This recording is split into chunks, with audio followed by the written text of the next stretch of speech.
Every once in a while, I have a thought of, what if it's somebody's first Sunday coming to church? For those of you who've been here for a while, you know that what you just saw there is going to lead into understanding the scriptures a little bit better this morning.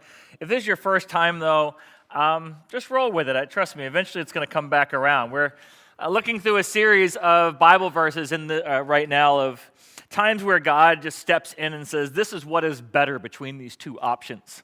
And we talked last week about how when you're trying to choose between which is better, it's a harder choice. It's a harder to figure out because things that are easy are the kind of the right and wrong, the good and evil kind of decisions. Those decisions which should be plain and obvious, like, it should be plain and obvious what Jerry Jones ought to do, but it's plain and obvious what he's going to do, right? It's just kind of the way those things work. But when you're talking about what is better, it's not always as obvious. And so last week we looked at a verse out of Psalm 84 where he says, better is one day in your courts than 1,000 elsewhere. I would rather be a doorkeeper in the house of my God than live into the tents of the wicked. This week we're going to be going over to the book of Ecclesiastes and looking at, I'll give you the verse and then we'll kind of break it down, where he says, better one handful with peace than to have two handfuls of never-ending stress. Is that Ecclesiastes chapter 4, verse 6. It'd be better to have one handful of peace than to have two handfuls of never-ending stress. Now, when I say that, you're like, well, yeah, obvious. The problem, though, is we get ourselves in the positions where we have two handfuls of never-ending stress without realizing that's what decisions we're making. But he says, keep this principle in mind as you're looking to make choices because there'll be other things waging war against this idea. And if you go back a couple verses, he talks about the issue of always wanting to have more or to think that more is better. And that's an issue that comes up. And I think that goes back to when we're like little kids because the only commodity you know as kids are toys and food, right? And if one M&M is good, then a whole bag is better, right? One cookie is good, two is better. One toy is good, all the toys are better. I couldn't find the picture, but one of my boys, I don't want to embarrass him because he's going to be at a service later. I won't tell you which one. I've got a picture of him where he's got a toy in each hand, and he's got one in his mouth, and he's got one pinched underneath his chin, and he's trying to walk around, and every time he goes, they keep dropping, and he keeps trying to pick, he's got him under the arms too, and they keep dropping, and he keeps picking up, and it's such a perfect metaphor of our life, is we can't be better just to have one toy that you can actually play with and enjoy than to have a handful of never-ending stress, but we have the idea that more is better, and we want more house and more opportunity, more options. I looked it up, it was... I don't know if you all know, there's a guy named Christopher George Wallace. You may not recognize that name. He was a notoriously big philosopher back in the last century. And he's remembered for saying this many times. He says, I don't know what they want from me, but the more money we come across, the more problems we see. The guy who co-wrote that statement of profound wisdom is a guy who now has far more than 99 problems to deal with in his current situation. But maybe some of y'all do know that notoriously big philosopher. It's coming around for some of y'all. I have to say it a few times. The rest of y'all, you're not going to get it if you don't know 90s hip-hop. But Solomon said it this way, though. He said, the more money we come across, the more problems we see. He simply said it's better to have one handful of peace than to have two handfuls of never-ending stress. Same idea, same concept, just not to the same rhythm of music. And he goes on to say... this is meaningless, a chasing after the wind. He's going to say this multiple times throughout the book. Solomon says this again and again. This is meaningless, a chasing after the wind. The book of Ecclesiastes just simply means writer, philosopher, teacher. That's what the book means. So it's a book written by the philosopher. And Solomon is a philosopher. He's an ancient philosopher who's writing a book about what the meaning of life is and how do you find happiness in life. That's what the whole book of Ecclesiastes is about. It's about the search for meaning and the search for happiness. We would call in our country, we're on the endless pursuit of happiness. We want to find happiness. We want to find meaning. And Solomon is going to say, under the sun, that means outside of an understanding of God, you're not going to find it. Because his conclusion at the end of the day is going to be the only meaning that there is in this life and the key to true happiness is to understand that this life is about nothing more than a loving relationship with your Creator, your Maker, your Savior that you can enjoy for all eternity. Where do I get that statement from? It's in every book of the Bible, and this is what Solomon's conclusion is going to ultimately be, is that this life is about nothing more than a loving relationship with the one who made you and created you and saved you, such that you might be able to enjoy a relationship with him for all eternity. If you make it about anything else, you're going to find it as an endless pursuit. It is like chasing after the wind. It's going to be meaningless. And so, in the midst of all this, he says, where do we get this idea that two is better than one? And he goes back to verse 4, and he says, well, it comes from envy. What happens is you see what somebody else has and you want what they have. And so he says it all comes from an envy. It all comes from, he says, I saw that all the toil and achievement, they seem to spring from one person's envy of another. You see what they have, and then you got to have it. And that's where that opening scene comes from. I had seen that at some point. That series came back out like 2004 to 2009, and it's back when Britney Spears married Kevin Federline, who was one of her backup dancers, and she ended up having kids with him, and they were just two of his 6 kids from different baby mamas and whatnot, the Federlines. And I always found it comical that, here it is, you're in a trailer park, aspiring that you could be living the life of the Federlines, right? Now, why that was so funny to me is because shortly after that, I lived in a camper. When I say I lived in a camper, I mean that was my house. I'd bought an empty lot where eventually I wanted to build a house, but I was going to build it myself, so it was going to take a long while. So the only place I owned was a camper, and that's where I lived. And the campground's a very unique, diverse place. I would say it is the most economically diverse place of anywhere in America, if not the world, especially that close of proximity. Like, gone are the days where, like, when you think about going camping, how many of y'all think, like, you're going to go out to the woods and enjoy nature? That's not what a campground is. A campground is like, hey, you want to hang out for a week? Here, let me just squeeze right in here, and I'm going to live right here, because that's what camping is. It is more crowded than you could possibly imagine. And the crazy thing about a campground is, somewhere, I couldn't find this picture either, I was looking for it. You see if you're living at a campground, you see everything, right? And there'll be people come and go for different lengths of time. One of the guys who was there for quite a while, his camper was one of those, he had like a 1990 some odd like Chevy pickup truck with the camper top on the back. And that was what he lived in. That was his house. That was it. That's all he owned was that camper. It was his transportation and it was his home. And every day he'd take us home to wherever he was going to work, and he'd bring us home back and park it there and hook it up, and that's what he lived in. Right next to that one weekend was one of those tour bus campers. Have you ever seen those things? They start about $120,000 and they go up to like $500,000 and more.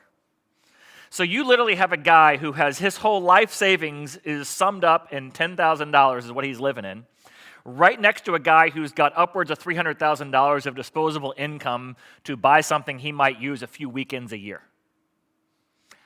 And they are literally 3 feet from each other. I don't know where else you're going to find that diverse of an economic span in the same area. So, living in there for quite a while, eventually there was another camper that was there that also was living there full time. And this is where the issue of envy came in. Because they had a really nice camper, especially compared to mine. They had a big screen TV, they had this really nice porch layout, and then above all, they had a washer-dryer.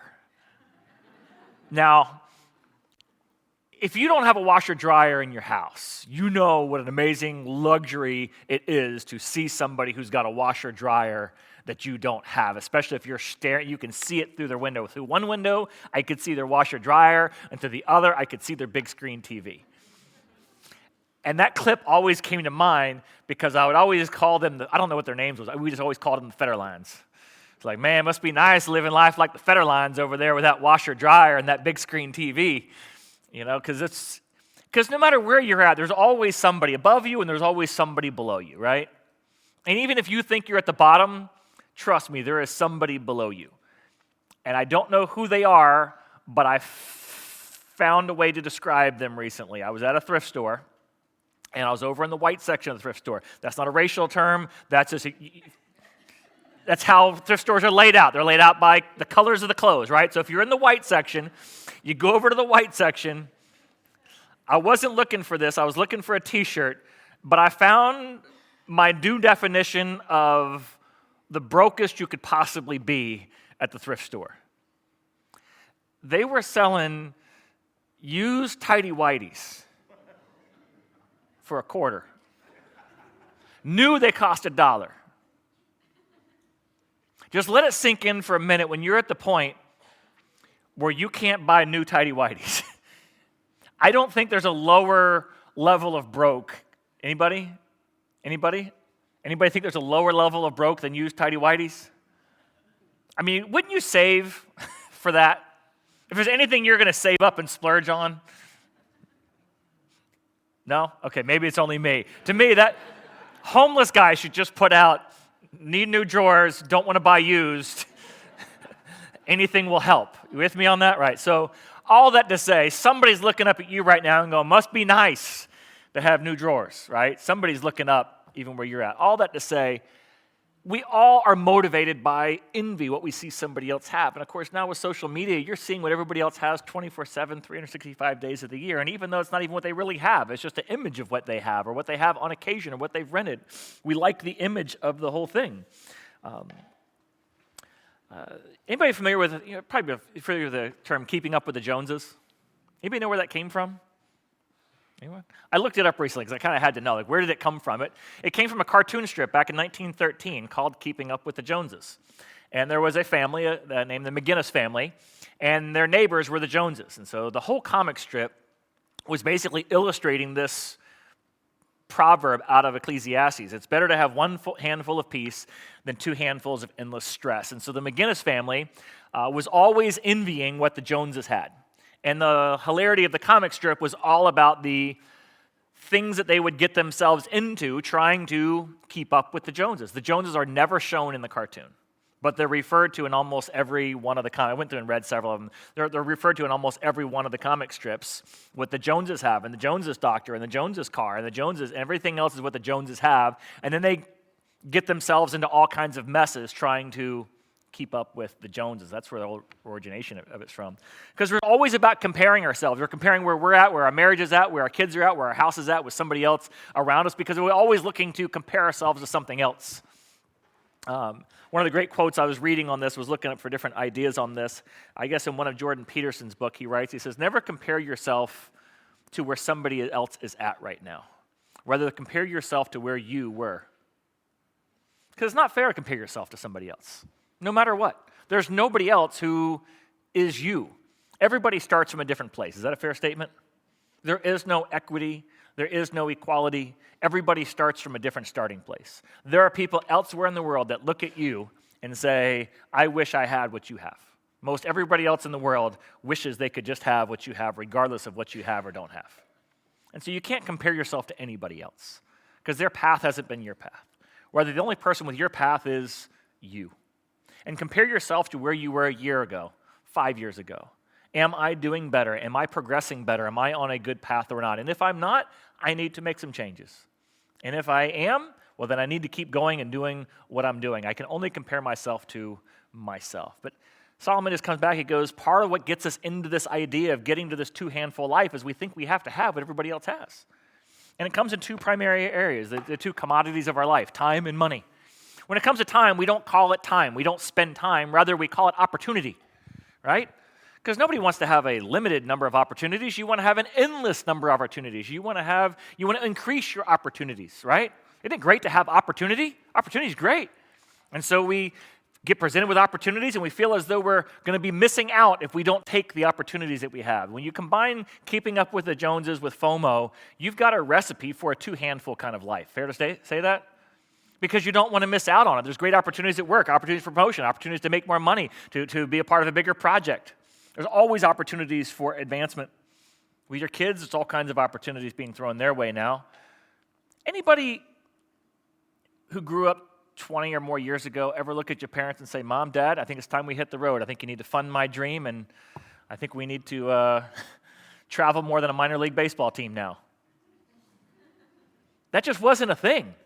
Right? But there's all kinds of opportunities, and you feel like as if your kids are going to miss out on opportunities in the childhood that they could possibly have if you don't go and do all of these things. And there's endless number of entertainment opportunities, of streaming programs and movies to watch and TV shows to be a part of. Not to mention what you find on your phone week after week, everything that is just piped right in there for you to take advantage of.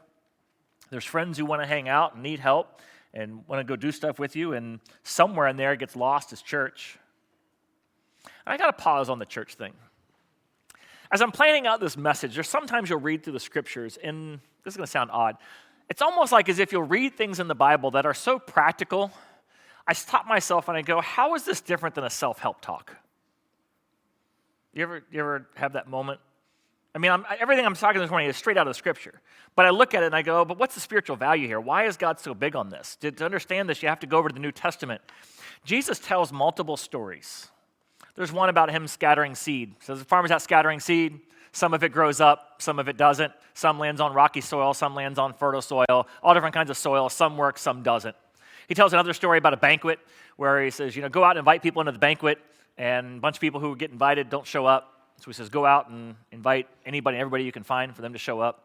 He's got this other story you'll see with Jesus where there's two sisters, and one of them is there listening to Jesus as Jesus is teaching and talking shortly before his death, and the other one is in the kitchen working, and she's all upset because her younger sister's not working. You know what all three of those stories have in common? The issue was busyness. What kept people from having a close relationship with God, or even any relationship with God, was busyness. If you look at the parable of the sower sowing the seeds, what was the thing that choked out the relationship with God? Busyness. If you look at the banquet, why is it nobody wants to show up for the banquet?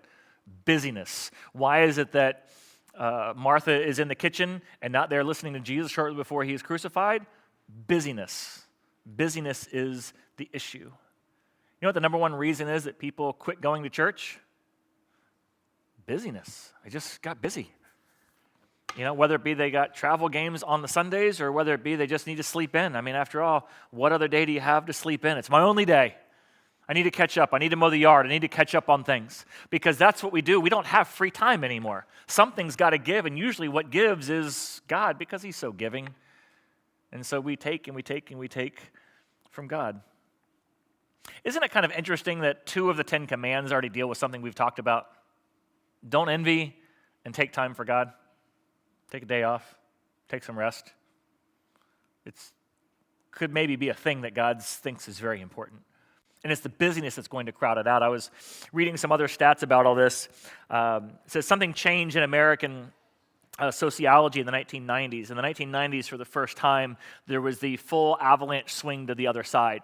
And the avalanche swing is where now the vast majority of Americans are growing up literally without a parent in the home. And what it means by that is either it comes from a single-parent family where, of course, a single parent's got to work, or it's a dual-income family where both parents are working.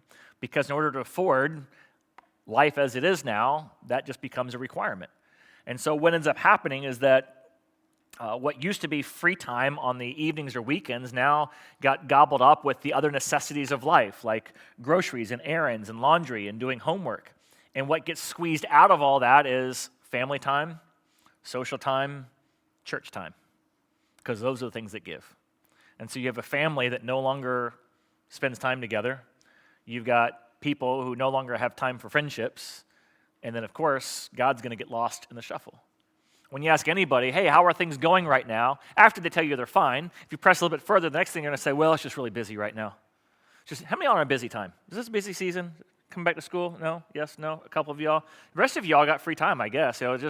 Wow, you guys need to figure out something to do with your time. The rest of us are just a little busy. It's just busy, busy, busy. Hey, small groups are coming up. Can you join a small group right now? No, this is a busy time. Next semester, maybe things will slow down after the turn of the new year. Just always busy. And you know what else people say? I'm just tired. I'm just really tired right now, How many of y'all, your favorite day of the year, your favorite holiday of the year, is that one where you get to sleep an extra hour? Yeah, come on. That's the best holiday of the year. I've got a new idea. What I think we ought to do is, the math works out pretty close. I think every night you should get an extra hour of sleep, and we just lose 1 day a month. How about that? The math's pretty close, right? And at the end of the year, we'll just add another month to the calendar or something like that, right? We'll just go to 24-day months, and each day we'll get an extra hour of sleep. But what's going to happen pretty soon? Will we actually sleep with that extra hour? Nope. How many of y'all, when you have that extra hour, you just stay up an extra hour later? Like, oh, I get to stay up an extra hour tonight. Yeah, you see, that's what we do. You give it, and we just think more is better, and more and more and more. We try to cram more in. But eventually, what gets lost in the more is God and people. We talked last week about how, what is it that gives more joy to life? It's the people, it's the relationships in life. And that's where we get to the other thing that we do too more of, which is the money side of it, the stuff side of it, both how we get it and how we spend it. There's always opportunities for side hustles and making more and doing more. It's very key when I say this life is about nothing more than establishing, growing, developing a loving relationship. Life is about relationships with the one who made you and created you and saved you, such that you might be able to enjoy that relationship for all eternity. And yet, the reality is we think life is about what we're doing, what we're accomplishing, what we're achieving. And so we think if I just work more and I do more and I make more and I achieve more and I provide more opportunities to experience more things, that's what this life is really all about. And all fear of missing out on doing more and achieving more and becoming more.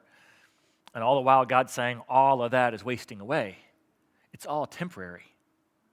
It's all going away. This whole world eventually is going away. I'm creating a whole new one. Everything you're working to create is eventually going to go bye-bye. The only thing that will remain is me. Some days those lessons are easier to learn than others, unfortunately.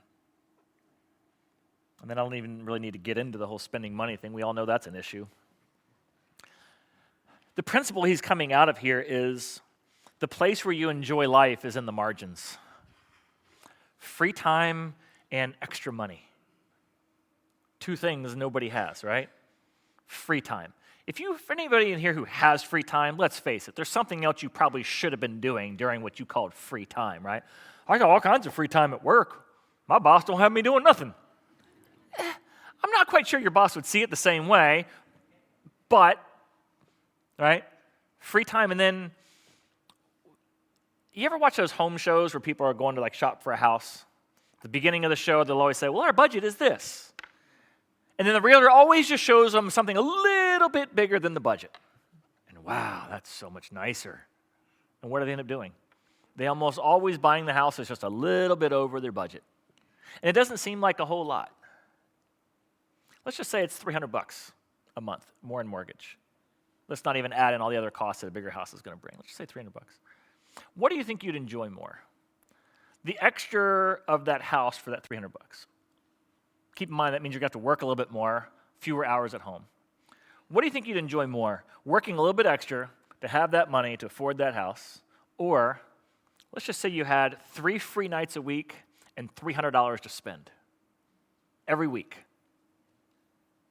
What would your life look like if you had 3 free nights and $300 to spend? 2 nights you could just be lazy and relax, and the other night you go, honey, we got $300 to burn tonight. What do you want to go do? Now, I know that probably just affords a McDonald's Happy Meal for each of the kids right now, as much as that costs, but wouldn't that change the trajectory of your life? Mr. Solomon's saying, better is just one handful. Because if you only got one hand occupied with all the stuff that you've got, your whole schedule is here, and all of your expenses are here. This is free. You can do whatever you want over here. But yet we look at it and we go, well, I've got the opportunity to have 2 handfuls. And he's like, yeah, and that's going to lead to a life of never-ending stress. And eventually, here's what happens is you push God out because you don't have any room for anything of God because you're already full. And then when your life is so stressful, you look back and you go, God, this is all your fault. Am I wrong? We blame God for the stress, and yet the stress is the very thing that is why we've choked God out of our life.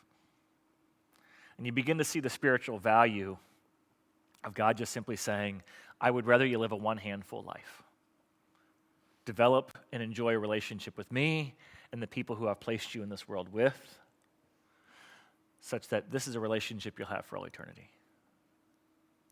Everything else is wasting away.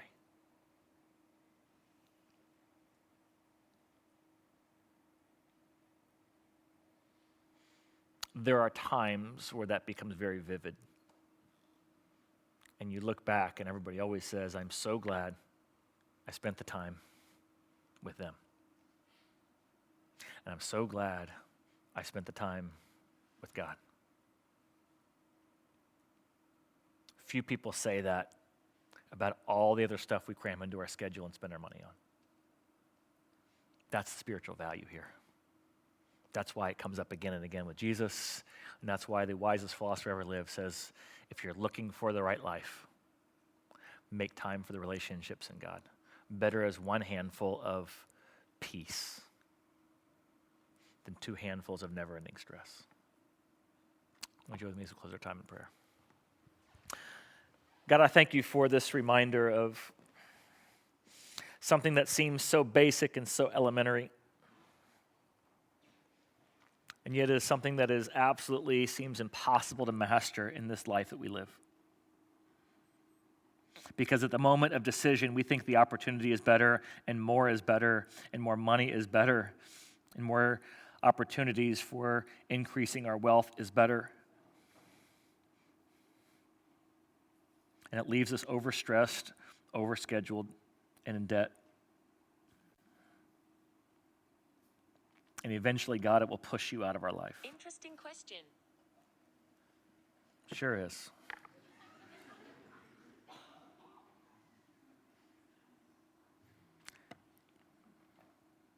God, your word does have the answer.